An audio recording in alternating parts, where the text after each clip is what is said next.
doing a response video to a Jama Flipper who's been asking me to watch his last Islam video and get back to him, give him some feedback on his arguments.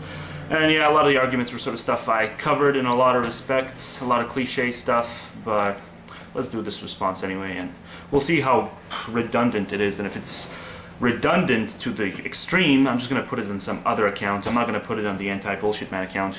I'll dig up one of the old accounts I used to use. Alright, so he starts off talking about how one of the signs pointing to Pat Condell being Islamophobe is the fact that Pat Condell did this video called Ban the Burqa, a video which people have strawmanned the ever-living fuck out of him. I'm just going to play a bit from that video, the key part of that video, and then I'm going to talk about why it's a fucking strawman.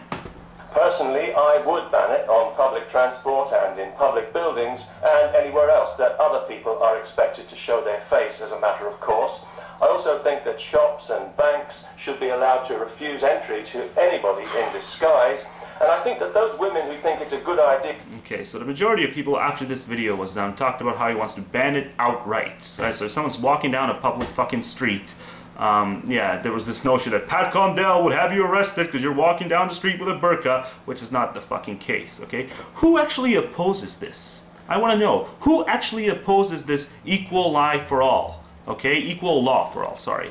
The idea that if I'm not allowed to walk into a fucking bank with a mask on, okay, that nobody else should be. Okay, so if you're one of these, you know, religious hypersensitivity type drones, let me know in the comment sections why you think it's a good idea to offer exemptions for certain members of the population based on their religion.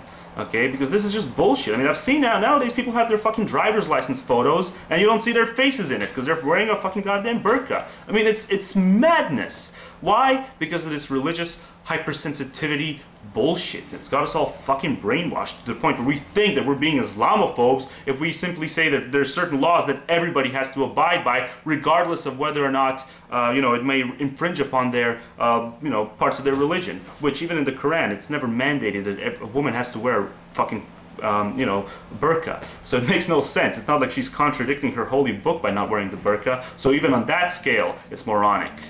But anyway, moving on. Okay, so then you mention another sign of Condell's potential or definite Islamophobia is his UKIP endorsement. And yeah, it's a stupid fucking endorsement. I mean, first of all, yeah, it's a third party that he knows has no chance of winning. So just on that front, it's a fucking retarded thing. And yeah, it upholds Christian morals. So obviously, there's no doubt that he is... you know, he prefers Christianity over Islam. But is that enough to call him a xenophobe, an Islamophobe, or any of these things? Because when you think about it, it's really the same. I can draw an analogy to that, and the idea that anybody who would endorse Mitt Romney is a racist, because we all know Mitt Romney was pretty big on the whole Mormon thing when he was running in 2008. So would you be comfortable writing off anybody who voted for Mitt Romney as a racist? I mean, it really is the same sort of analogy. An analogy can be drawn. Alright, then you went on to talk about how the person building the mosque has a track record of trying to improve relations between Islam and the West.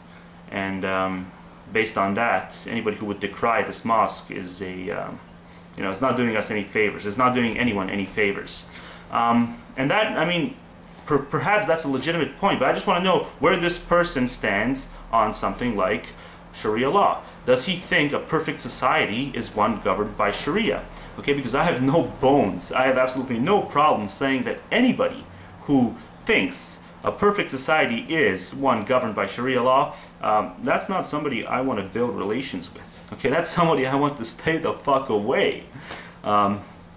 So maybe I'm an Islamophobe for that too, okay? And again, you keep saying that Islamophobia is a fear of 1.5 billion people based on the actions of a tiny minority.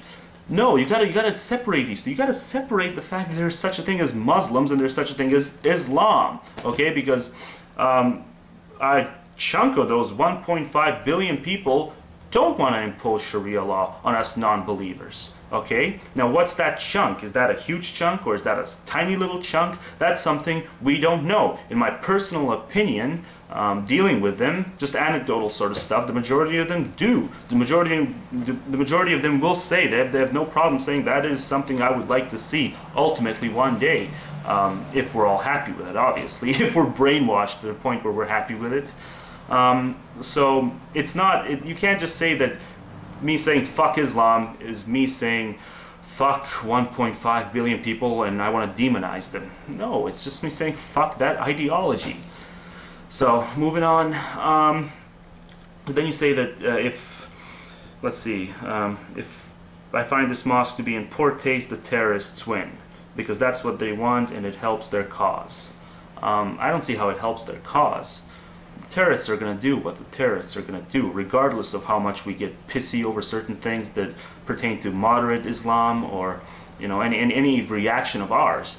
As long as the assholes in charge of the West are going to keep, you know, are going to do their little invasion thing, their little redoing the West project, as far as the invasions go, the occupations, I should say. Yeah, the terrorists are going to do what they're going to do, and all this sort of, you know, us finding it to be in poor taste, this mosque, well, that's really small potatoes. It's not going to change, it's not going to divert their agendas one tiny little fucking bit.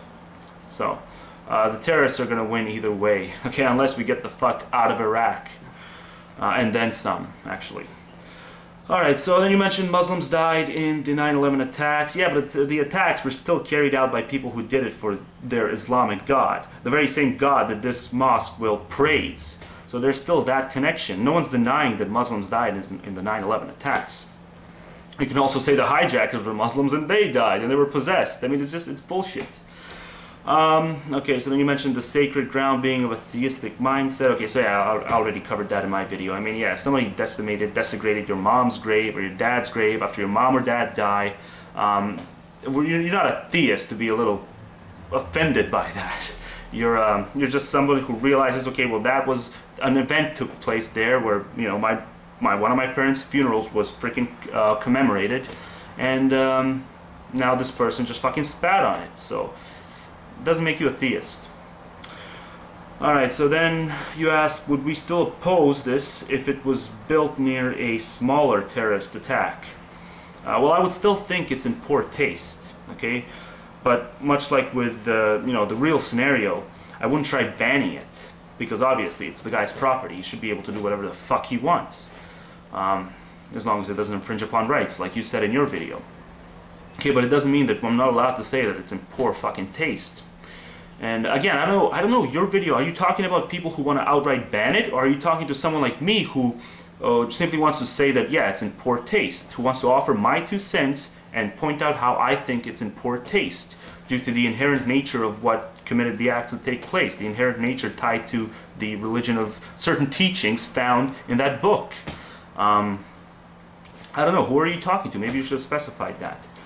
I mean, me saying that it's in poor taste, is that how, I mean, do the terrorists win because I find it to be in poor taste and I'm honest about my opinion and I'm willing to express it? Does that make the terrorists win? I don't think so. I think the terrorists are going to do whatever the fuck the terrorists are going to do. Alright, so you say that demonizing the Muslim residents who... Well, what did you say? Okay, I didn't write that well. But yeah, you say basically it's demonizing all the Muslim residents in New York City by not allowing them to have this mosque built there. I don't think it's demonizing them. I think it's simply infringing upon the person who owns that property's rights. I don't think you can make a rational argument to say that it demonizes every single person who believes in it. That's just bullshit. Then you mentioned, okay, so there's been this argument going around that there can be an analogy drawn to it to Hiroshima. So Ben just pretty much pointed out how since Hiroshima was state-sponsored by the U.S. government, the 9/11 attacks weren't sponsored by the, you know, Afghan state, wherever the fuck kind of theocracy they have going on there. That it's a bogus analogy, and yeah, it's not a decent comparison because of that. So I'll give him that point. But then he also had to say that making that comparison gives the hijackers sort of an illusion of government status. And that was just such an, I mean, that was just such a bullshit point. I mean, it only exists in our heads. It doesn't actually give them the illusion of government status. I mean, our opinions are just our opinions. And unless they fucking have government status, they're not gonna fucking have government status. So it's just bullshit. And then, of course, at the end you said the attacks didn't happen because of Islam, but economic and political reasons and all that sort of stuff that we've heard mentioned time and time again. And those played a role, no fucking doubt about it. But if those hijackers did not have the guarantee of an afterlife, the guarantee along with certain things, you know, like, you know, 72, you know, ice cream cones or whatever the fuck you want to call it, yeah, they wouldn't have done it. You can't just deny that fact. They wouldn't have done it. And, I mean, this religion has an ugly fucking history that dates back prior to 1776.